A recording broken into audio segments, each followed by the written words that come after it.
allons tout simplement voir la concentration des ions en solution.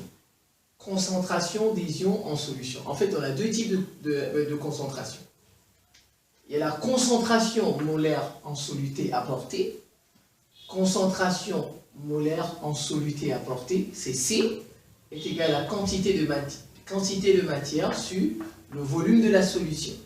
N sur V, quantité de matière sur le volume de la solution. Vous avez en deuxième la concentration molaire effective d'un ion. La concentration molaire effective d'un ion. Là, c'est la concentration molaire en soluté apportée. Voilà, le soluté qu'on a apporté. Et là, c'est la concentration molaire effective d'un ion. Alors, c'est comme ça. L'ion, vous le mettez entre crochets. C'est X, par exemple, un ion quelconque, comme j'ai mis ici. L'ion Na+, égale. Voilà, donc c'est sa quantité de matière divisée par le volume de la solution.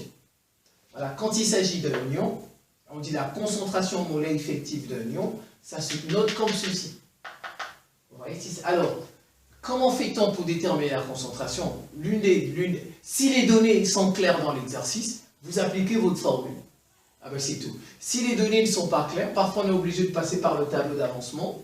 On fait son tableau d'avancement, on cherche, on détermine Xmax, c'est-à-dire l'avancement maximal. Je dis quand les données ne sont pas claires, quand tout n'est pas, on fait un tableau d'avancement. Maintenant, quand vous avez toutes les données, ah ben vous appliquez juste votre formule, c'est tout.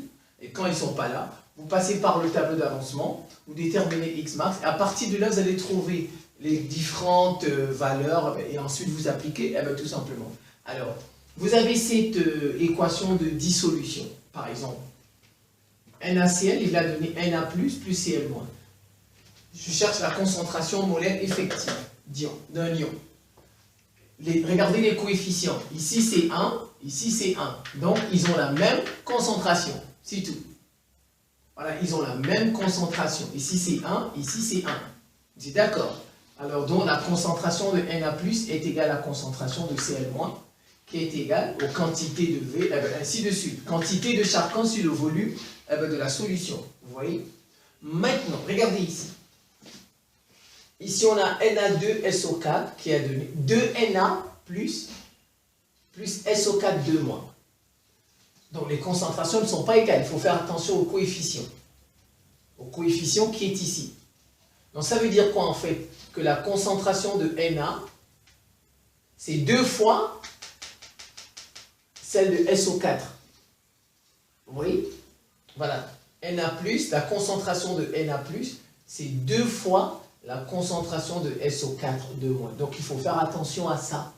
Voilà, à ces petites choses-là, ces petits... Vous voyez, ça fait la quantité de Na+ sur V est égale 2 fois, ce qu'on a dit N sur V, 2 fois la quantité des NO4 2- sur V. Donc, faire attention aux coefficients qui sont dans l'exercice. Ici, il n'y a pas de coefficient stoichiométrique. Là, vous allez gagner. Mais quand il y a des coefficients, eh bien, il faut faire attention. Je vous remercie pour votre attention et à très bientôt.